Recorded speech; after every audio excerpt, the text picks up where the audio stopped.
¿Cómo están? Muy buenas noches. Bienvenidos nuevamente a Según el Cristal. Después de una semana nos volvemos a encontrar en este espacio en vivo y en directo hasta las 11 de la noche.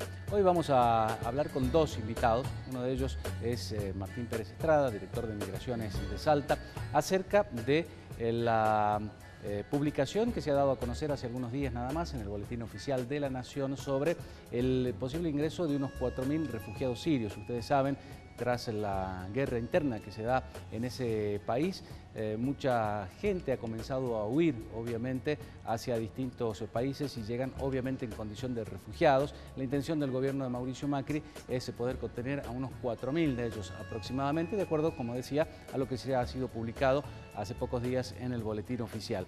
Y es importante también destacar que Salta tiene una comunidad sirio-libanesa muy importante, en general el norte de nuestro país, y es probable que por los lazos, por las costumbres compartidas, lleguen en un buen porcentaje de estos 4.000 sirios a nuestra provincia. Por eso queríamos consultarles si es que se han hecho algunas averiguaciones, algunos trámites, cuál es el rol que puede llegar a desempeñar la provincia para dar una mano, porque hay gente que obviamente hay que asistirla humanitariamente y por supuesto conseguir vivienda, alimentación, ubicarlos en el mapa provincial. Bueno, es bastante compleja la situación. Argentina siempre ha sido receptora y emisora también en algunos momentos históricos de nuestro país de personas que van buscando mejores oportunidades y condiciones de vida. Esta es una situación muy delicada y por supuesto hay gente que se ha manifestado a favor y otra también en contra. Pero además también ha llamado la atención en los últimos años el incremento de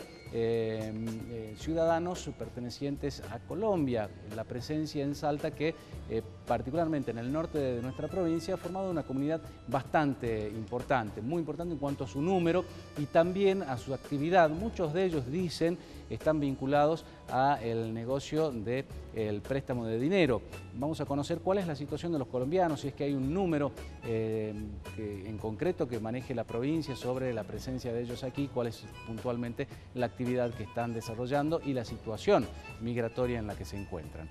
Además, estaremos hablando sobre la segunda mitad del programa con el diputado nacional de la Unión Cívica Radical por Buenos Aires, Alejandro Echegaray, quien ha llegado junto con el diputado nacional salteño Miguel Nani, que estuvo la semana pasada en nuestro programa, para presentar la CONADEP de la corrupción. La idea es poder presentar un informe del año 2003 al 2015, todo el periodo del gobierno kirchnerista, acerca de los hechos de corrupción en la Argentina. Pero por supuesto vamos a aprovechar para preguntarle acerca de otras cosas que tienen que ver con el Frente Cambiemos, por ejemplo los números dados a conocer sobre la pobreza y la indigencia en la Argentina, números que nos sorprenden teniendo en cuenta que la Universidad Católica Argentina, la UCA, ya venía advirtiendo que cerca del 30% de la población, 32,2 es lo que ha arrojado el INDEC, se encontraba en situación de pobreza.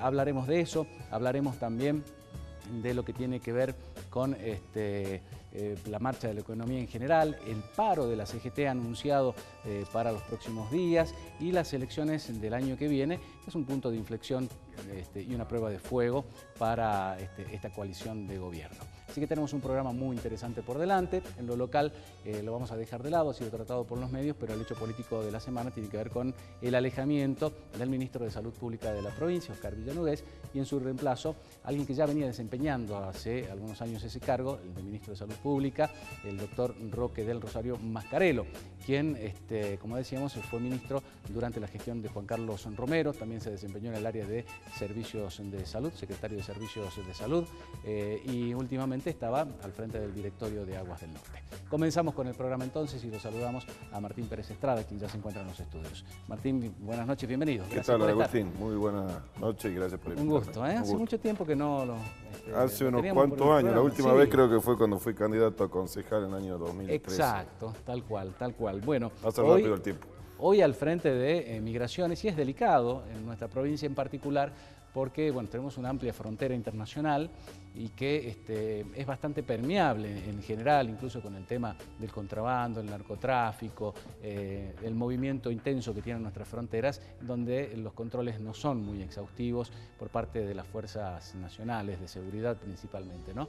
Pero pasó un poco por alto el tema de la posibilidad de que unos 4.000 refugiados sirios ingresen a nuestro país próximamente, y decía yo, ¿no?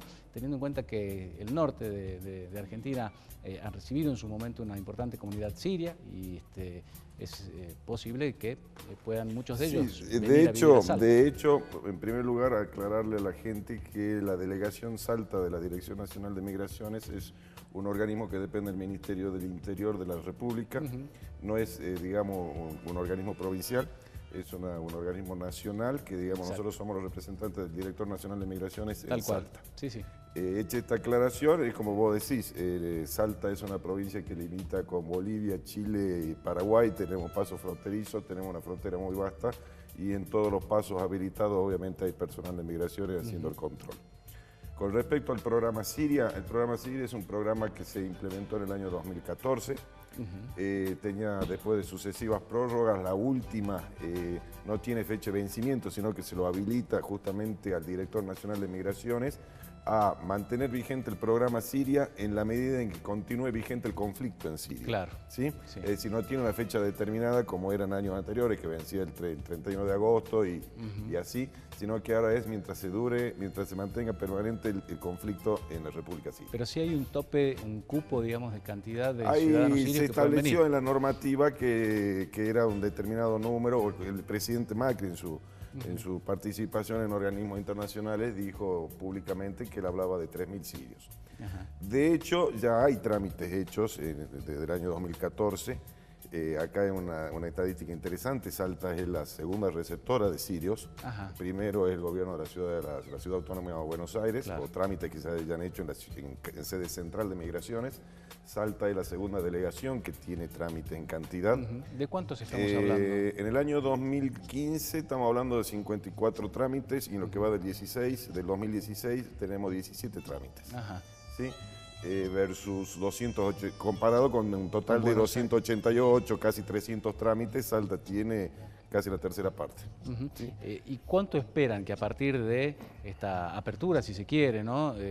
Para recibir a ciudadanos sirios, puedan llegar a inscribirse en Salta? Hubo mucha gente que fue a informarse porque, digamos, el programa Siria tiene ciertas características que lo distinguen de los otros programas de refugiados.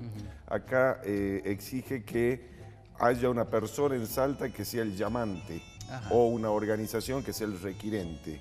¿Sí? Es decir, no es que se venga el sirio directamente y pida asilo. Acá tiene que haber alguien que lo llame y que esa persona que la legislación lo llama llamante, en el caso de ser persona física, o requirente, en el caso de ser organizaciones, le tiene que asegurar el alojamiento y cómo los medios para subsistir durante un año.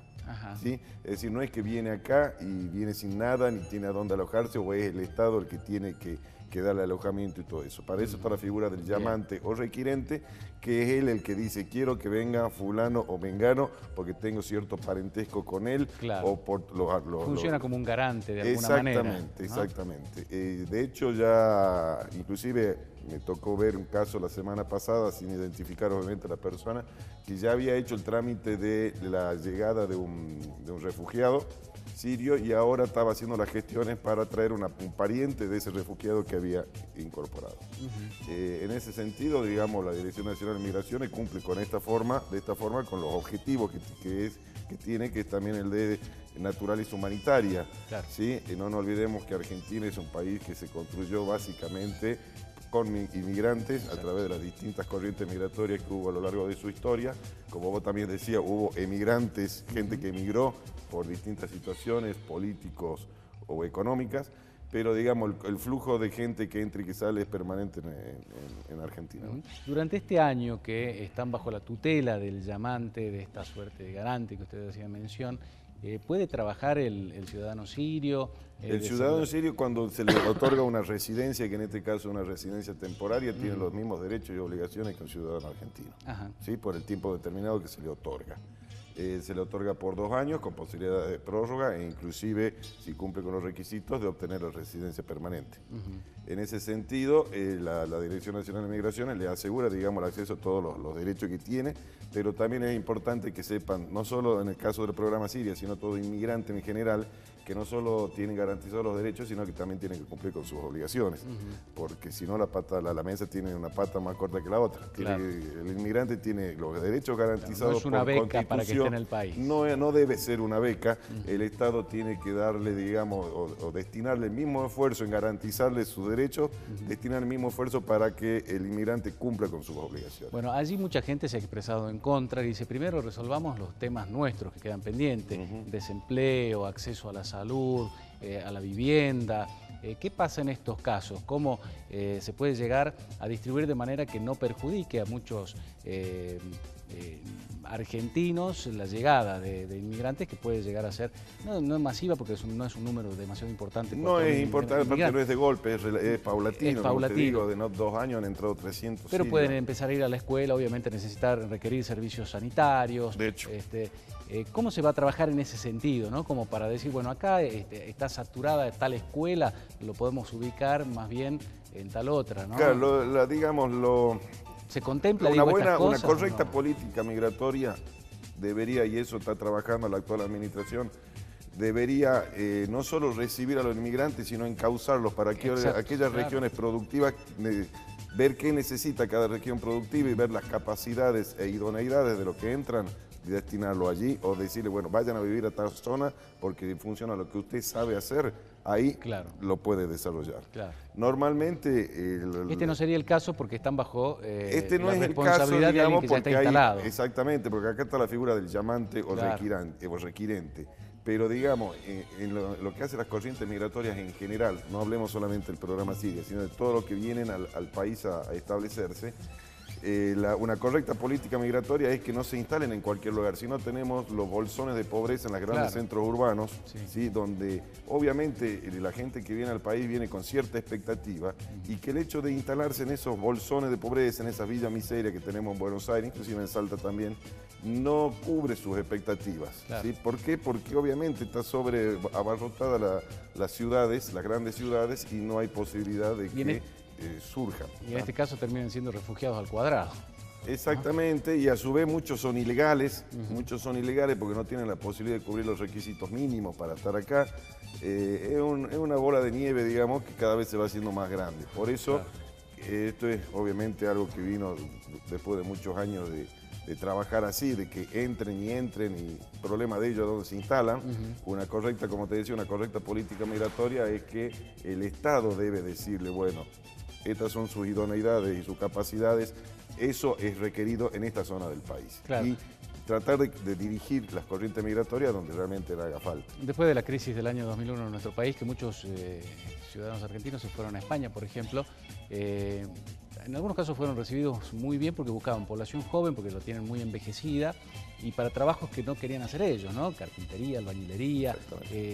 Y esto es parte de la política migratoria, de alguna manera, ¿no? Decir, bueno, nos está faltando gente de tal a tal edad con determinadas capacidades o preparación para cubrir cosas que algo pasa también acá, que hay trabajos que no lo quieren hacer. Que no lo quieren hacer, claro. No lo quieren hacer los nativos, los argentinos, ¿sí? Y sobre todo en el campo. Entonces, mucha gente, sobre todo bolivianos, paraguayos, vienen justamente para cumplir esas tareas rurales, que acá no las quieren cumplir. Iba para ese lado, ¿no? Porque en el país ha habido también, en los últimos años, una suerte de repulsión, si se quiere, a la presencia de paraguayos, peruanos, bolivianos obviamente también, porque, bueno, como decíamos en un comienzo, ¿no? Algunos interpretan que les quitan el trabajo, pero que tampoco quieren hacer, ¿no? Tampoco lo quieren hacer. Tampoco muchos lo quieren hacer.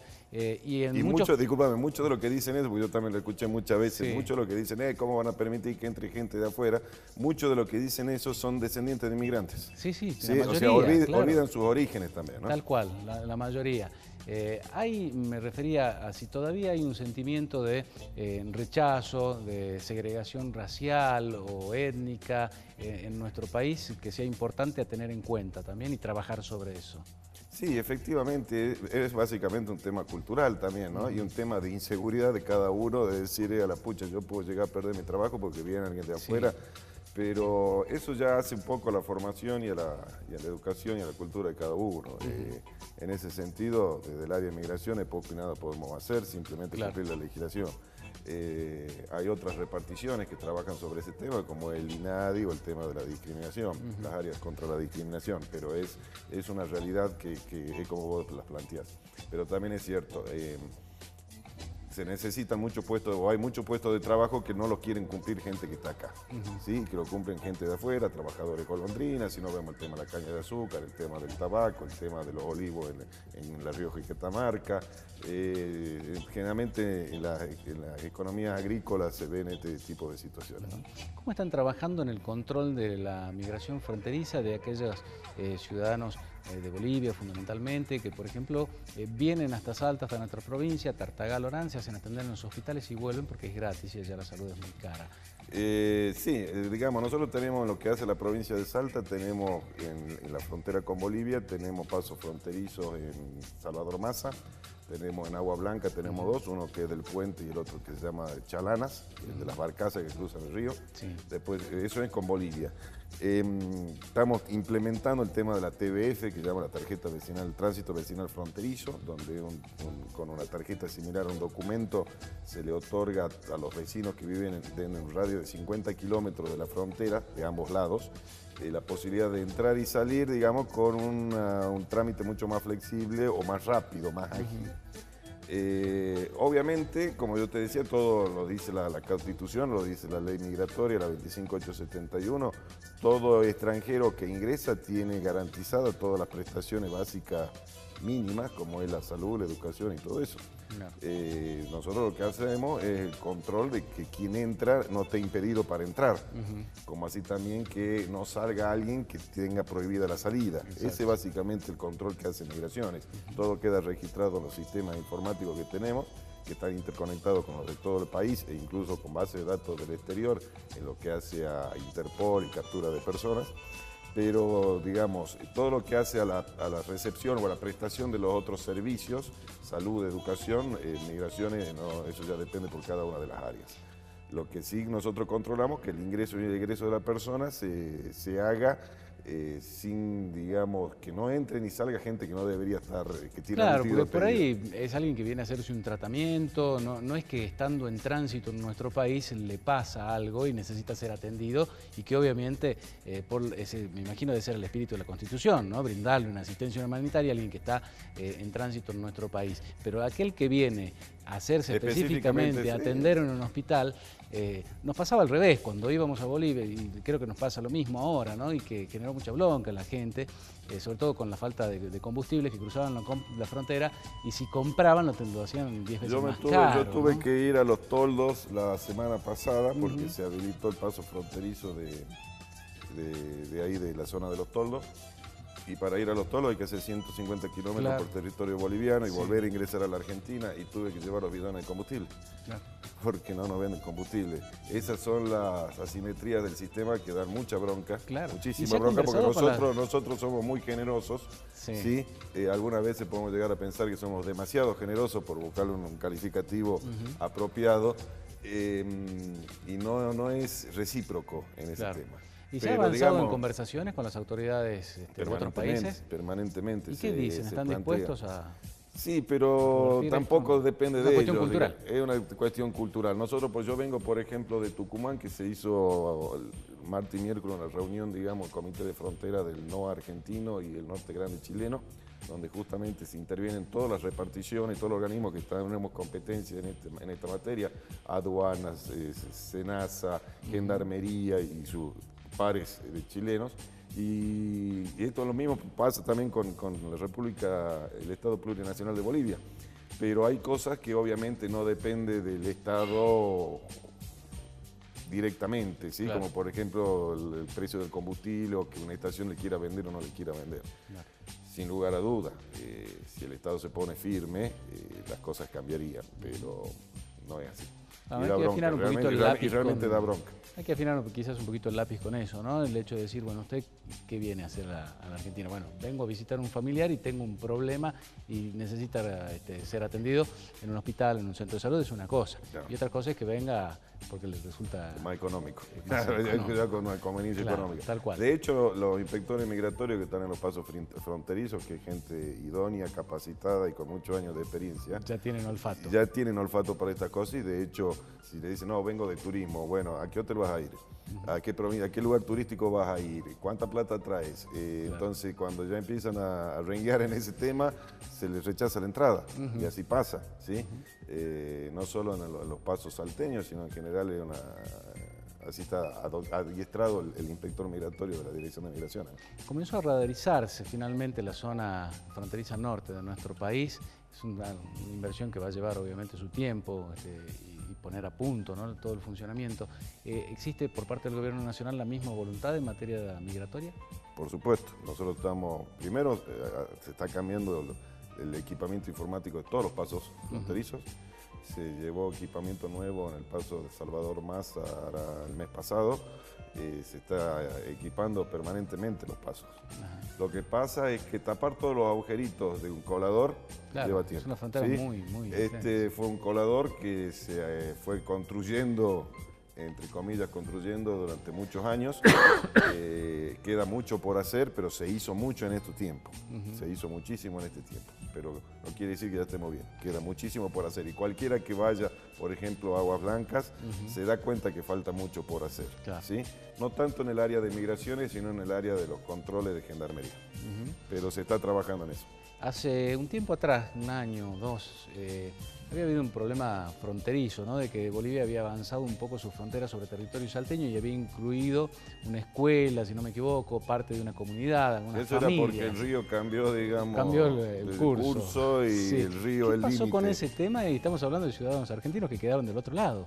Sí, la verdad me lo trajiste me a la estaba memoria, acordando pero yo también, por eso tengo detalles sobre ¿no?, el tema. Pero lo que pasa es que, bueno, los límites son cursos naturales de agua y cuando por una cuestión u otra de la naturaleza cambia, quien hoy es boliviano, mañana es argentino, pero bueno, desconozco qué pasó en su momento.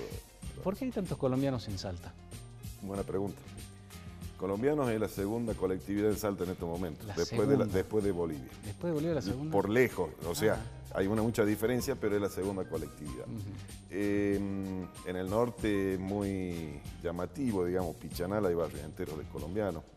El colombiano que nosotros tenemos registrado, que obviamente es un porcentaje de lo que son de la cantidad total, porque hay muchos que están ilegales, y están ilegales porque ingresaron por pasos ilegales, o porque ingresaron como turistas y no tienen registrada la salida. Muchos de los que iniciaron trámite de residencia ponen como el rubro que van a explotar acá fábrica de muebles. Prestamistas no ponen porque obviamente no es una actividad lícita. Claro. Pero ponen fábrica de muebles. Entonces, así como los chinos venden comestibles, cosas similares, esa es la actividad que ellos ponen o declaran en su momento.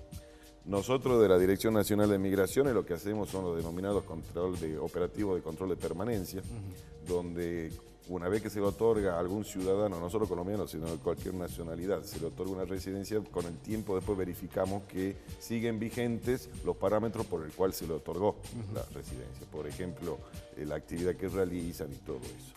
Y para aquellos que tenemos por denuncia de la gente o por operativos que nosotros realizamos, tareas que realizamos de estudio de las situaciones de las distintas provincias, vemos que, por ejemplo, hay actividades donde potencialmente puede haber trabajo ilegal de extranjeros. Ahí también hacemos los operativos y detectamos trabajadores, no solo que están obviamente negros, sino que ingresaron ilegalmente al país. En ese sentido, cuando detectamos este tipo de ciudadanos, lo que hacemos es conminarlos para que regularicen su situación migratoria. En realidad la ley migratoria es muy benigna, es, digamos, en caso de duda a favor del migrante, se le da muchas posibilidades para que regularicen la situación, pero aún así hay muchos que no la regularizan. Entonces ahí se aplica todo el mecanismo de deportación con intervención de la justicia federal. Y de hecho se deportan gente después de todo un proceso burocrático, ¿no? No es por estigmatizar al colombiano, pero obviamente alguien procedente de Colombia, el primer productor de cocaína del mundo, estableciéndose en muchos casos de manera ilegal en el norte de nuestra provincia, genera cierta sospecha, ¿no? Cierta suspicacia y preocupación, obviamente. Y toda la zona de Orán, de Pichanal, se ha vuelto más insegura. Se han logrado operativos antidroga bastante importantes en los últimos meses. Se habla de que ya hace tiempo Argentina dejó de ser un país de tránsito para convertirse en un país productor. Esto enciende luces de alerta, por supuesto, obviamente, ¿no? Y justamente nosotros estamos reforzando el cuerpo de inspectores. Yo estoy en la Dirección de Migraciones hace 60 días, pero digamos, hago este comentario que es poco lo que puedo demostrar todavía de que se hizo, pero estamos reforzando el cuerpo de inspectores justamente para controlar no solamente los pasos fronterizos, sino para hacer esos operativos de control de permanencia que te comentaba, para detectar el trabajo, el ingreso ilegal de extranjeros. Porque todo esto viene de la mano, obviamente, con la trata de personas también. Claro. ¿Sí? Los problemas que la frontera trae acarrea son droga y, obviamente, tráfico de personas. En esto la pauta nacional es muy clara, hay que combatir todas estas cosas y dejar pasar a aquellos extranjeros que realmente quieren vivir y trabajar dignamente y legalmente en el país. Exacto. Además, en el caso de Colombia, es un país que hemos visto, se está pacificando, está progresando económicamente, tiene cierta estabilidad política, no es Venezuela, ¿no? Donde uno puede entender que quizás van escapando de una situación mucho más acuciante desde lo económico, desde lo político. Sí, obviamente por eso digo que llama la atención. Llama la atención y obviamente se está trabajando en detectar los bolsones, digamos, de este tipo de ciudadanos extranjeros que están realizando, muchos realizan actividad lícita, no se puede meter a toda la misma bolsa, pero otros aprovechan para o lavado de dinero, tráfico de personas u otra cosa que puedan hacer.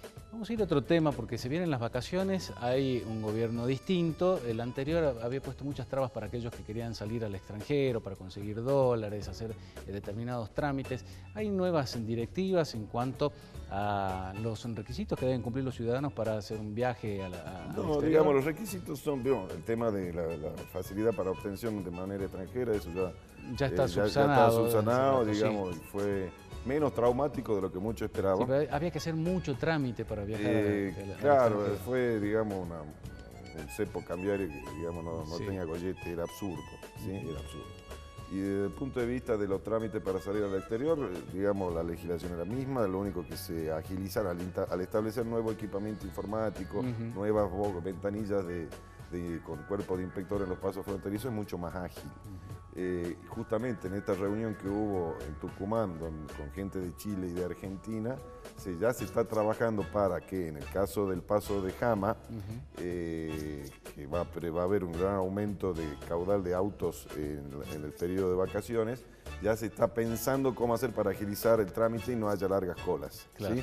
Es decir, ya estamos trabajando, previniendo lo que va a pasar en el verano, pero va a ser mucho más ágil por el hecho de que tenemos un sistema informático más moderno. Lo que es, obviamente, competencia del registro civil, pero están funcionando bien los trámites para obtener pasaporte, visa. Sí, no tengo quejas, no me llegó ningún tipo de queja en ese sentido. Puedo hablar por mi experiencia personal, yo renové pasaporte y a los 30 días ya lo tenía. Después está el sistema del pasaporte express en caso de emergencia. Que hay que pagar un poco más. Hay que pagar un poco más. Obviamente esto es como cuando uno hace la revisión vehicular, ¿sí? Si yo espero diciembre, enero para hacerlo, voy a tener que hacer una cola de un día. Claro. Pero si yo voy en noviembre, octubre, los otros meses, donde no es época de vacaciones, voy al toque y la hacen. Es decir, hay que también trabajar o hacer las cosas con cierta premura en el tiempo y previendo que hay épocas en que es muy difícil o muy engorroso hacer las cosas. Por último, Martín, ¿qué hay acerca del movimiento migratorio interno, ¿no? Dentro de lo que son del campo, de los pueblos hacia las ciudades? En Salta ha habido, han detectado esto y a nivel nacional también se están produciendo. Digamos, no es un área de competencia nuestra porque nosotros lo que vemos, digamos, no es las migraciones internas, sino hacia afuera o que entra del país o sale del país. Los movimientos internos dentro del territorio no es competencia, pero obviamente uno está al tanto de que, sobre todo en épocas de crisis, la gente sale del campo y va a las ciudades, claro, para ver si puede vivir mejor. Esto no solamente se ve acá, sino se ve en todo el país, y por eso el auge de las villas de emergencia, de la villa miseria y todo eso. Si a ese movimiento migratorio interno que va a las ciudades le sumamos los extranjeros que también quieren ir a las ciudades, obviamente es un caos como pasa en algunas provincias. Por eso lo que yo decía de que Migraciones está trabajando no solamente en que entre la gente que tiene que entrar, sino que vaya donde sea más conveniente y más útil su mano de obra. Exactamente. ¿Dónde los pueden encontrar por cualquier consulta, trámite? La Dirección Nacional de Migraciones tiene su sede, la Delegación Salta, en Maipú 35, a la vuelta de Plaza Alvarado. Tenemos un sitio en internet que es www.migraciones.gov.ar. Es un sitio donde tiene muy lindo, muy abarcativo con respecto a los temas. Tiene legislación, trámites, consultas de expedientes. Se pueden hacer trámites online. Se puede pedir turnos online para hacer el tema de las residencias, estadísticas, es decir, está todo actualizado permanentemente. Muy bien, Martín, muchísimas gracias por el tiempo. Gracias a vos. Nos encontramos en otra oportunidad. Vamos a hacer la pausa en Según el Cristal, volvemos enseguida y estaremos conversando con el diputado nacional Echegaray acerca del tema de la CONADEP, de la corrupción y otros temas nacionales de interés.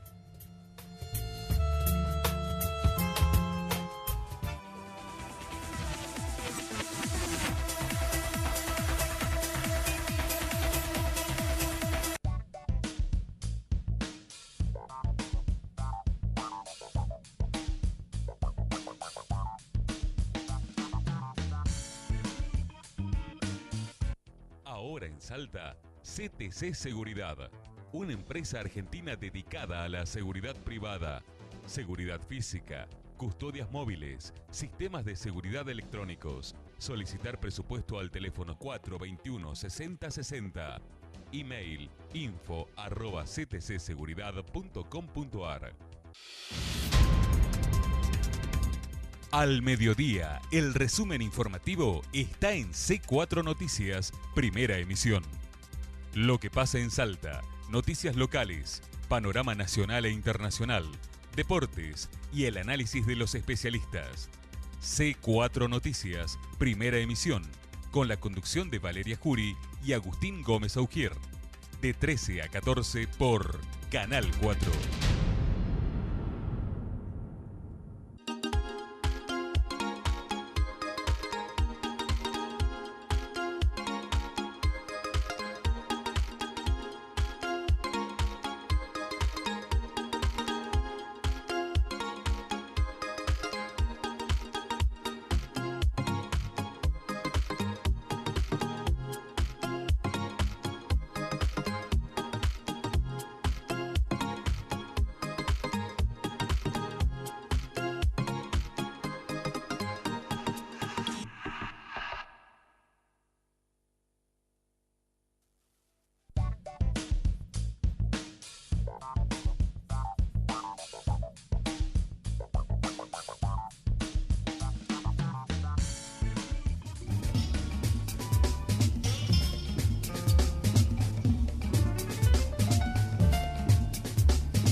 Continuamos en Según el Cristal, ya nos acompaña el diputado nacional de la Unión Cívica Radical por Buenos Aires, Alejandro Echegaray, quien ha venido junto con el diputado nacional por Salta, Miguel Nani, a presentar la CONADEP de la corrupción.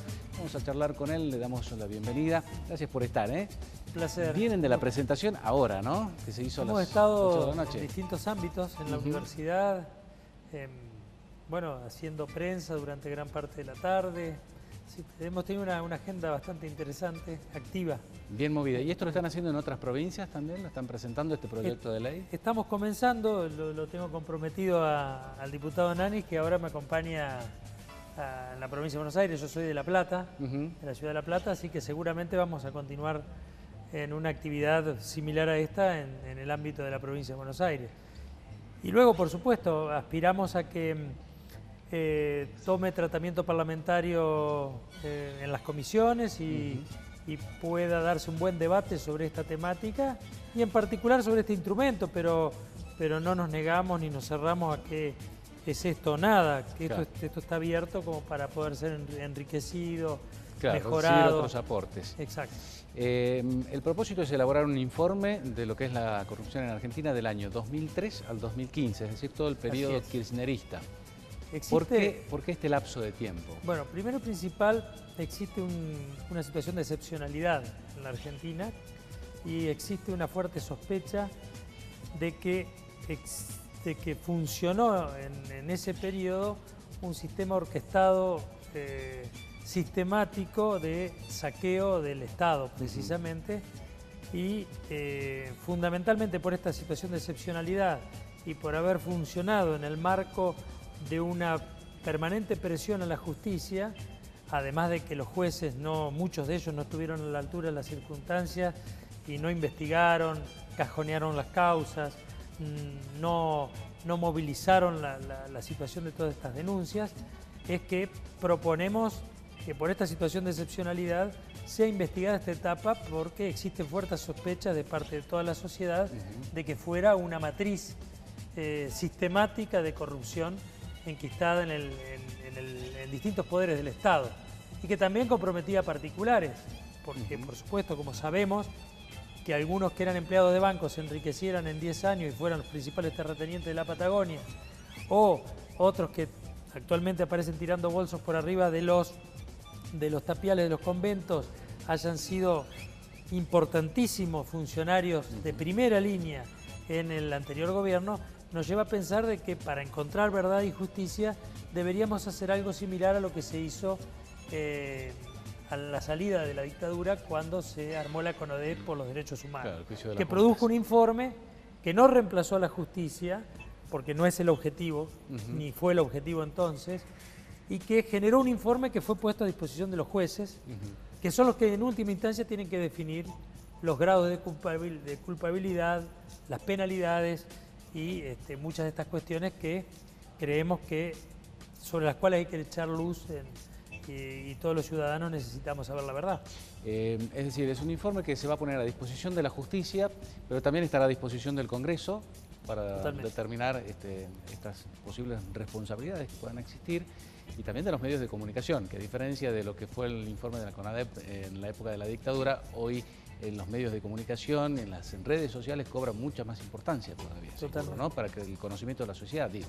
Totalmente. Además, entendemos, la comisión proponemos nosotros, por supuesto que esto luego será revisado, proponemos que le integren periodistas que tuvieron destacada actuación no hacemos nombres propios, pero proponemos que integren periodistas, académicos, políticos que se hayan jugado por ejercer esta actitud de denunciar determinados hechos, cultos religiosos, académicos, hombres de distintos ámbitos, ONGs que tengan que ver con el control de la cuestión pública.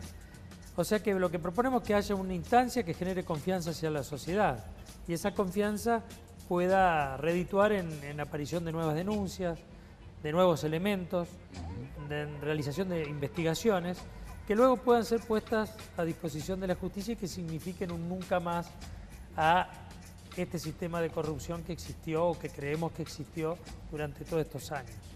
Y además deslindar las responsabilidades, porque acá de alguna manera, por supuesto que deben haber existido muchas excepciones a la regla, pero hoy por hoy están todos en un lodazal que francamente es muy complicado de explicar.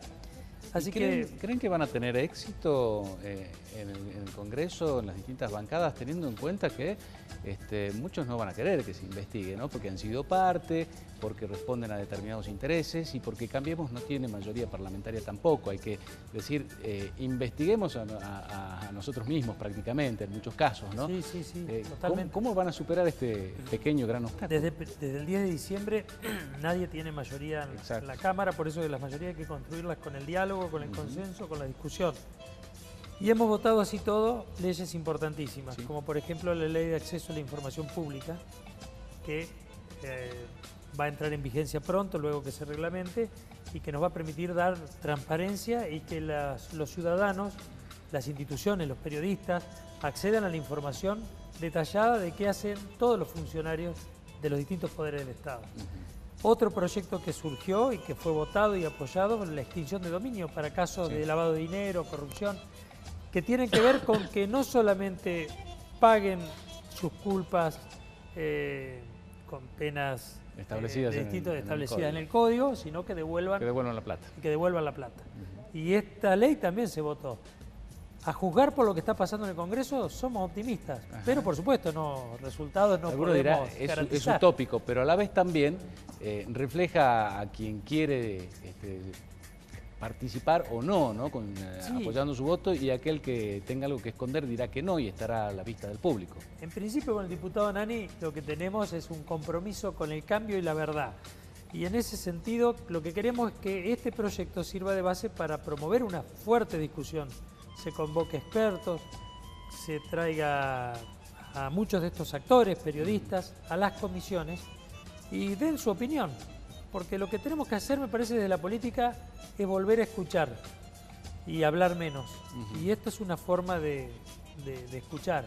Que este tipo de proyectos que surgen, yo he notado estos días, me ha tocado estar en ámbitos de los más inverosímiles de la salud, en un hospital, ver un vecino, y que a la gente le parezca que sea algo razonable lo que estamos proponiendo, claro que sí. Ya nos da que pensar de que estamos en el camino correcto.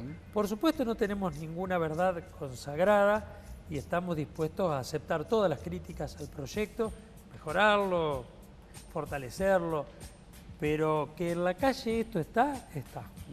¿No están cumpliendo una función que el Estado no la cumple a través de sus instituciones, como en el caso de la justicia, como en el caso de la Auditoría General de la Nación, que deberían investigar, que deberían sancionar? ¿Están tapando de alguna manera un bache que todavía tenemos en nuestro país? Por eso, en el momento que se hizo la CONADEP de los Derechos Humanos, la justicia existía, estaba empezando a funcionar nuevamente la democracia en la Argentina. Así todo, tuvo un rol que duró un periodo en el tiempo, emitió su informe y generó un hecho que tuvo múltiples lados positivos, porque no solamente generó elementos que pudieron ser utilizados en la justicia luego, sino que generó una visibilización para la sociedad de cosas que parecían increíbles y tuvieron un efecto educativo. En este caso pasaría lo mismo.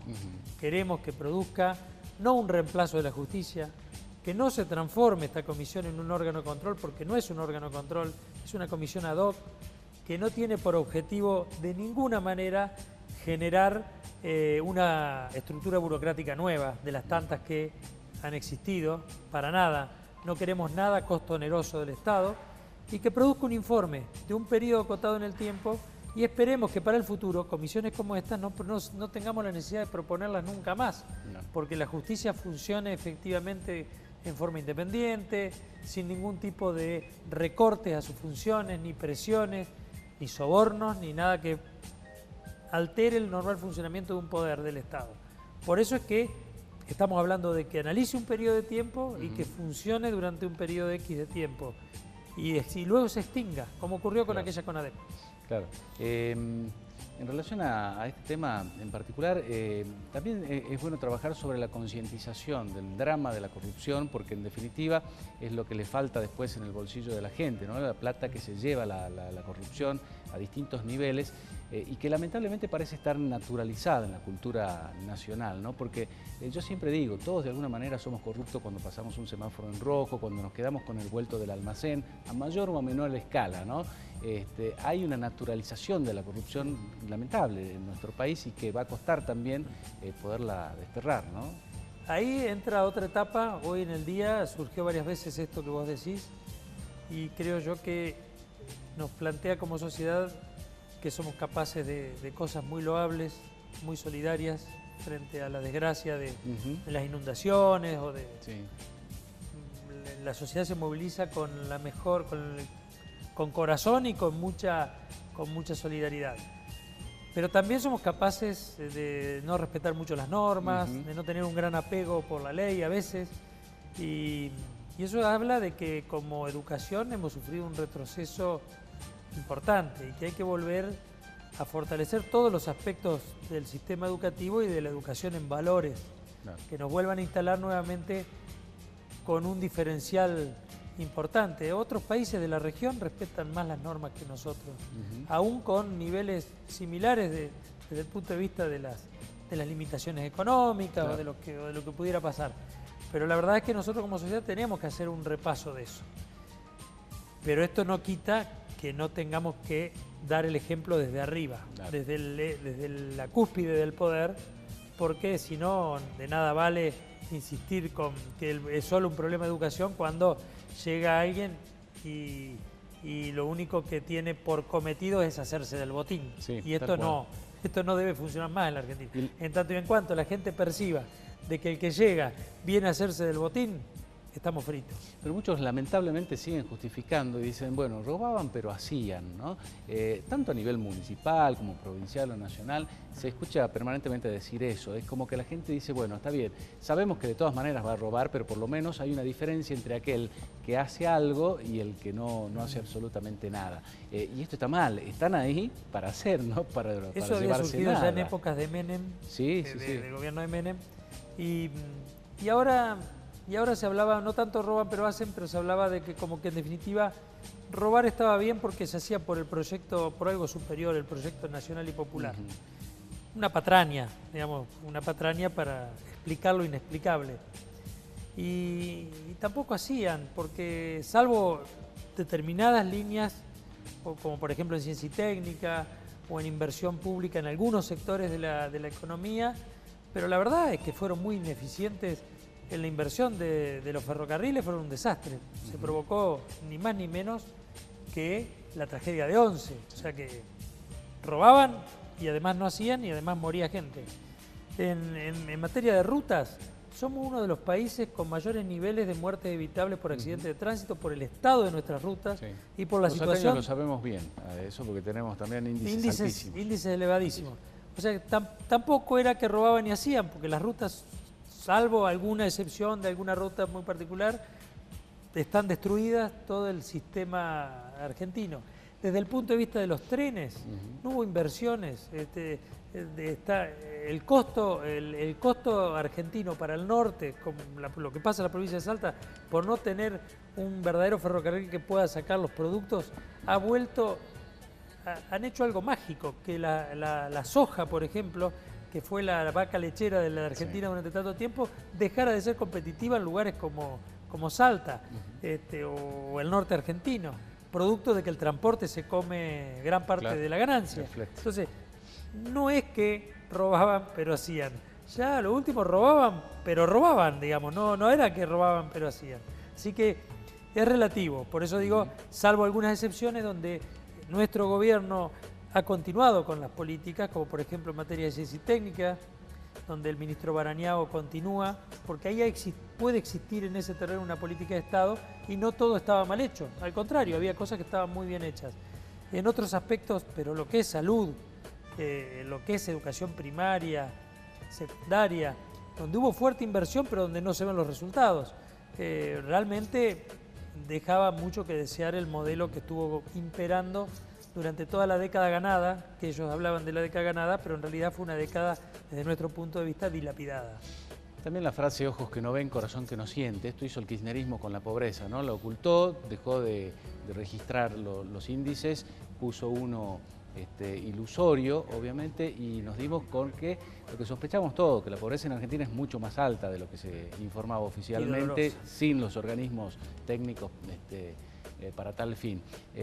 ¿Cuál es la opinión que tiene acerca de este elevadísimo índice de pobreza en Argentina? La opinión es que hay que rescatar que reconstruimos el termómetro que habían roto en la anterior etapa, que es el INDEC, para no medir la fiebre, la pobreza, la inflación.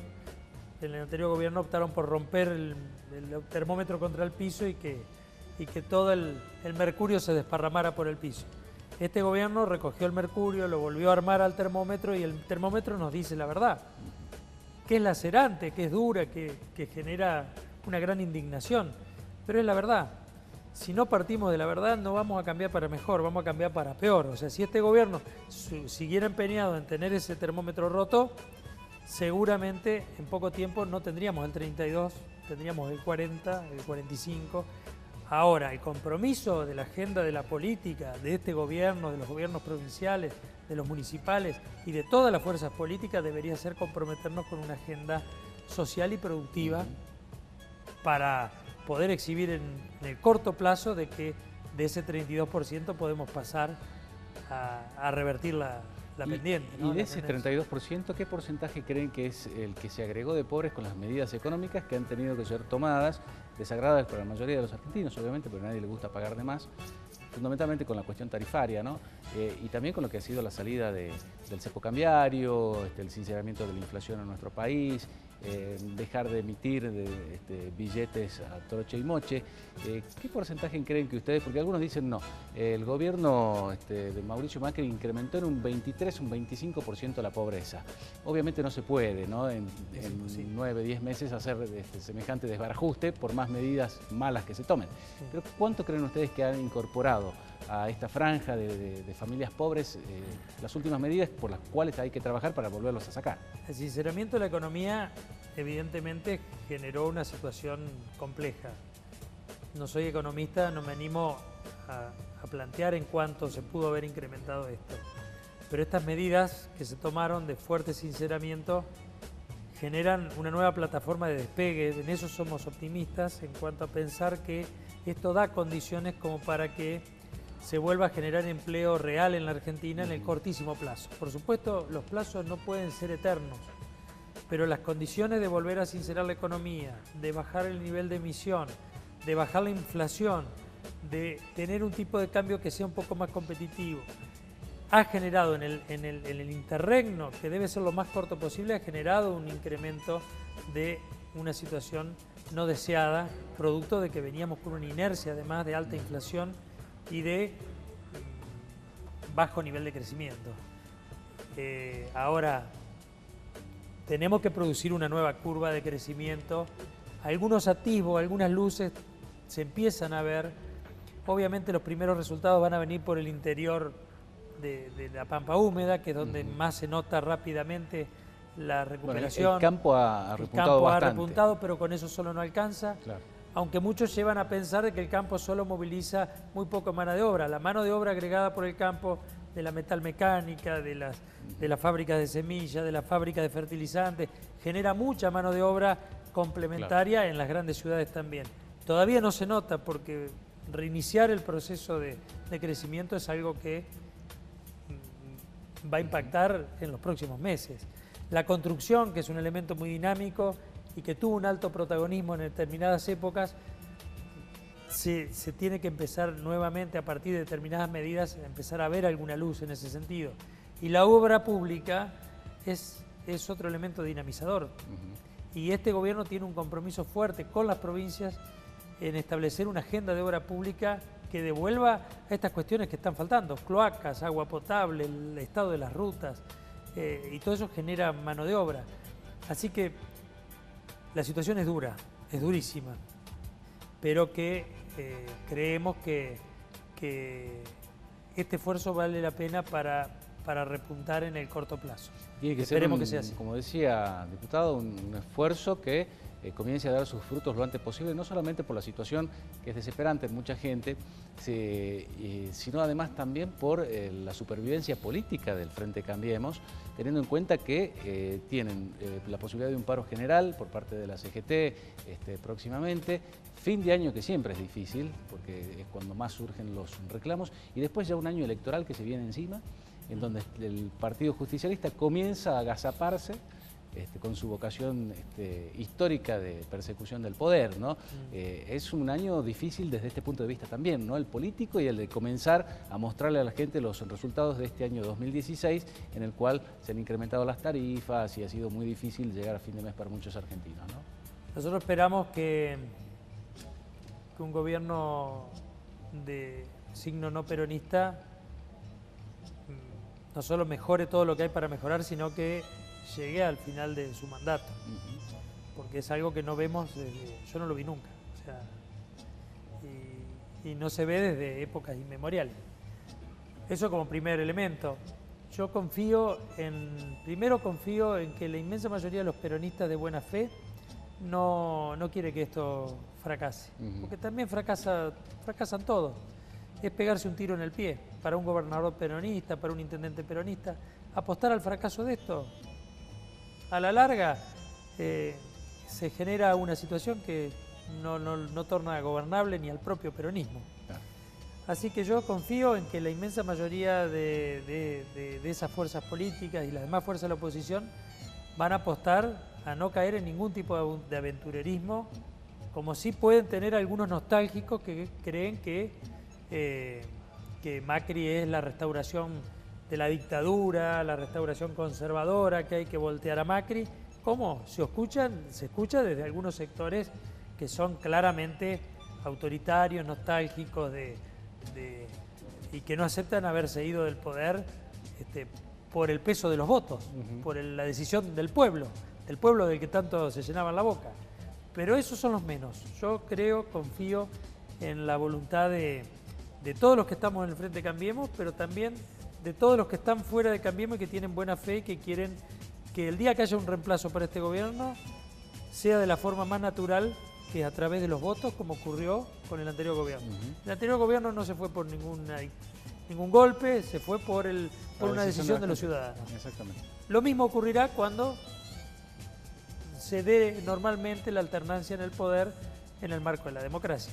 O sea que a eso tenemos que aspirar, a una normalidad institucional si queremos ser una república, porque si no va a ser muy complicado encontrarle solución, porque el problema central sigue siendo político. Si nos empezamos a poner de acuerdo en lo político, vamos a empezar a encontrar soluciones al tema de la corrupción, al tema de los hospitales, al tema de las rutas, al tema de ver cómo hacemos para mejorar la competitividad de la producción del norte, o la producción de la Patagonia, la fruta, o en fin, o la pequeña y mediana industria.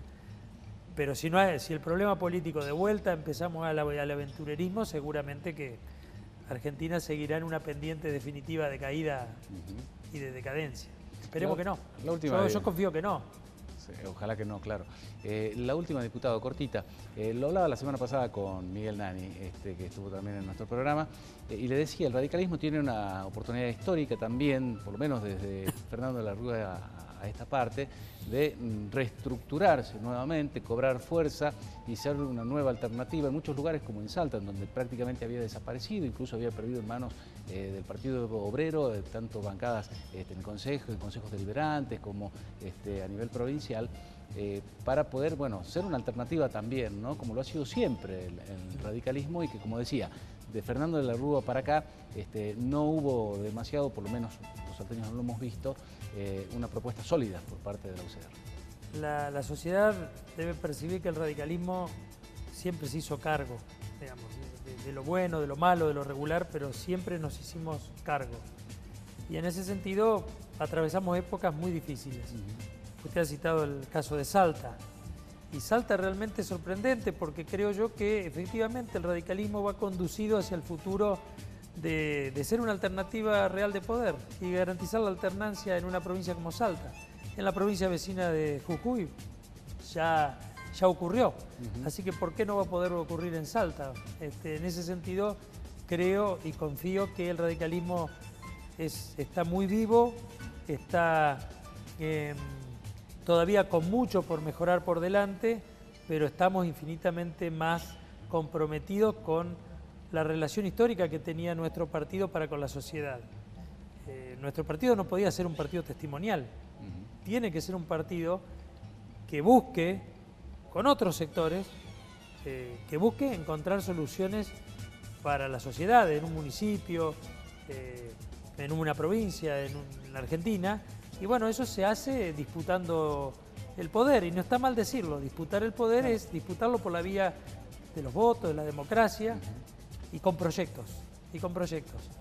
Y en ese sentido yo creo que sí, el radicalismo nos queda muchísimo por mejorar, estamos muy lejos todavía de ser lo que fuimos en otras épocas, pero estamos, creo yo, muy bien encaminados. Están en camino. En muchos lugares en la provincia de Buenos Aires volvimos a tener un vicegobernador y duplicamos la cantidad de intendentes, triplicamos la cantidad de intendentes. Realmente volvimos a tener vida cuando parecía que el radicalismo lo daban muchos por muerto. Nos queda por mejorar, pero seguramente que tanto en Salta como en provincia de Buenos Aires como en el resto de las provincias, el radicalismo va a seguir dando que hablar en el buen sentido, esperemos, y comprometidos con los cambios que faltan para mejorar las condiciones de vida de nuestros ciudadanos. Diputado Echegaray, gracias por su tiempo, gracias por haber venido. Gracias, y muy seguramente amable. Visitar a la provincia en otras muy oportunidades. Muy a gusto estar acá. Bueno, y suerte con el proyecto de la CONADEP contra la corrupción. Nos despedimos de esta manera, les agradecemos como siempre a la compañía, nos volvemos a encontrar dentro de una semana.